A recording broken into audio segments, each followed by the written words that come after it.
again. The next point I find very interesting, and how true it is today. The Illuminati were to obtain control of the press and all other agencies which distribute information to the public. News and information was to be slanted so the Goyams would come to believe that a one world government is the only solution to our many and varied problems. True today, isn't it? And again, I'm going to deal with that a little later on in this first 2 hours of the lecture. Going down here, a German author named Zwack put Weissaup's revised vision of the old age conspiracy into book form and named it Ein Original Skripten. My German isn't too good, even though I have a little bit of German in me. In 1784, a copy of this document was sent to the illuminist Weishaupt and delegated to foment the French Revolution. Mean the Illuminati was responsible for the French Revolution? Yes, absolutely. The courier was struck dead by lightning as he rode through Ratisbon on his way from Frankfurt to Paris. What about a little divine intervention there, huh? The police found the subversive documents on his body and turned them over to the proper government authorities. After careful study of the plot, the Bavarian government ordered the police to raid Weissaupt's newly organized lodges of the Grand Orient and the homes of some of the most influential associates, including the castle of Baron Bossen-Sonderdorf.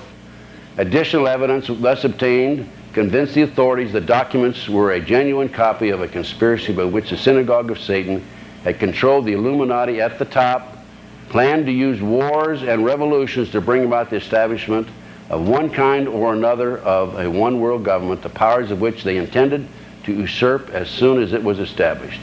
In 1785, the Bavarian government outlawed the Illuminati and closed the lodges of the Grand Orient. In 1786, they published the details of the conspiracy.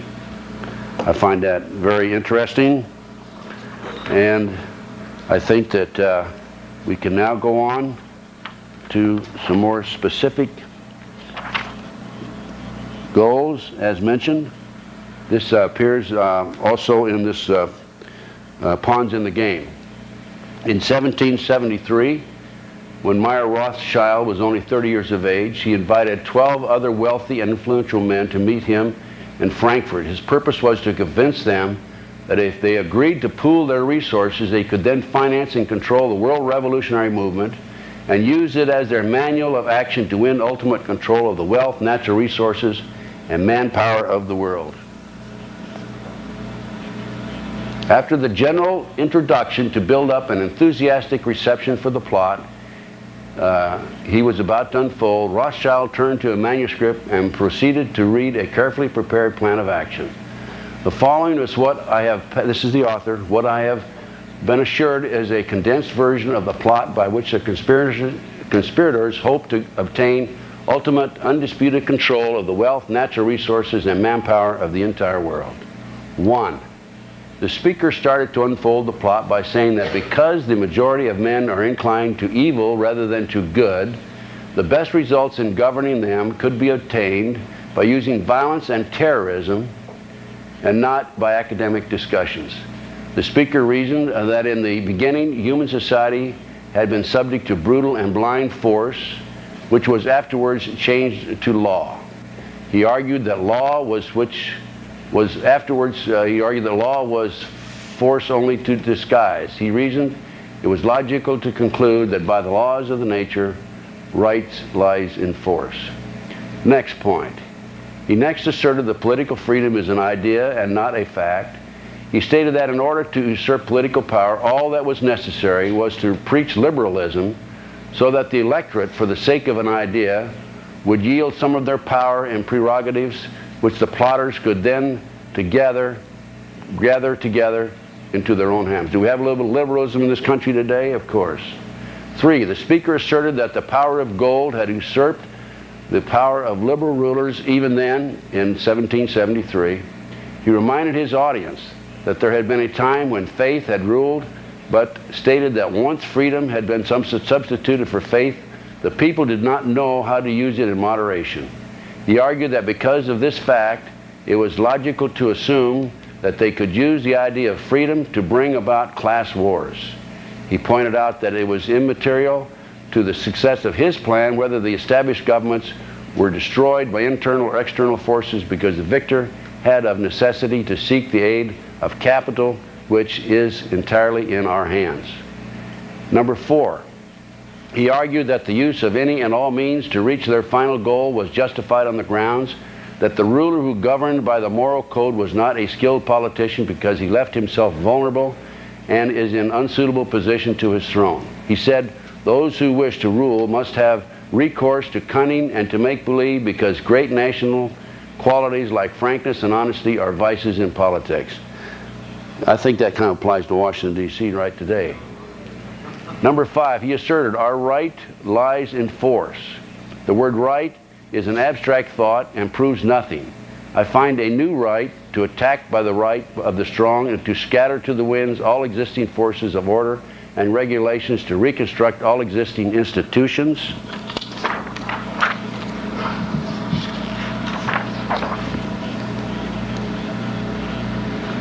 And to become the sovereign lord of all those who left for us the rights to their powers by laying them down voluntarily in their liberalism.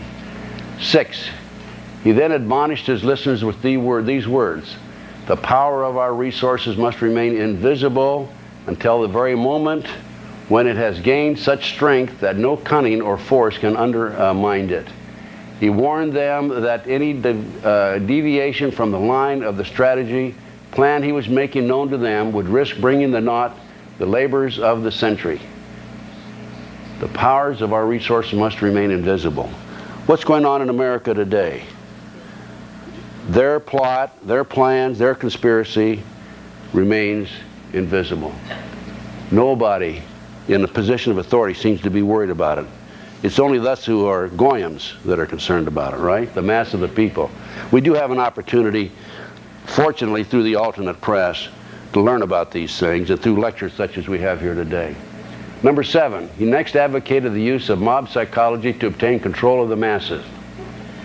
He reasoned that the might of the mob is blind, senseless, and unreasoning, and ever at the mercy of suggestion from any side. He stated only a despotic ruler can rule the mob efficiently, because without absolute despotism there can be no existence for civilization, which was carried out not by the masses but by their guide, whosoever that person might be. He warned, the moment the mob seizes freedom in their hands, it quickly turns to anarchy.